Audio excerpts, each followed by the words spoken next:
더불어민주당이 내놓은 부동산 정책 개선안에 후폭풍이 거셉니다. 특히 일부 등록임대 사업자에 대한 혜택을 없애기로 한 게 논란거리인데 4년 만에 정책을 뒤집는다는 비판은 물론이고 전월세 시장의 타격이 불가피하다는 전망까지 나오고 있습니다. 조태현 기자가 보도합니다.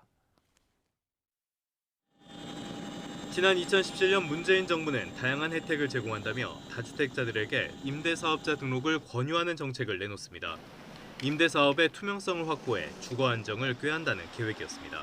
안정적으로 거주할 수 있는 임대주택을 제공하는 집주인에게는 그에 상응하는 혜택을 부여함으로써 하지만 불과 시행 8개월 만에 임대사업자들에게 주는 혜택을 전면 재검토하겠다더니 이젠 건설사가 직접 임대에 나서는 건설 임대만 유지하고 임대사업자가 주축인 매입 임대는 사실상 폐지하는 방침을 세웠습니다.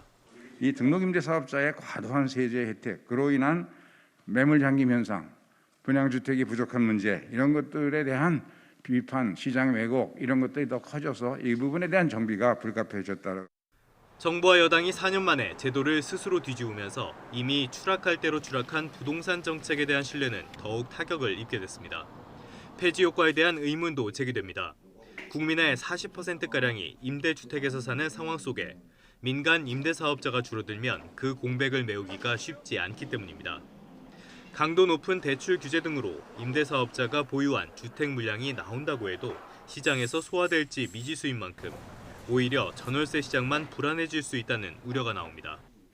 이 건설 임대 빼놓고는 이제 임대주택을 공급하는 공급자가 없게 됐습니다. 이렇게 될 경우에 이제 비아파트 부분에 전월세가 올라갈 가능성이 있습니다.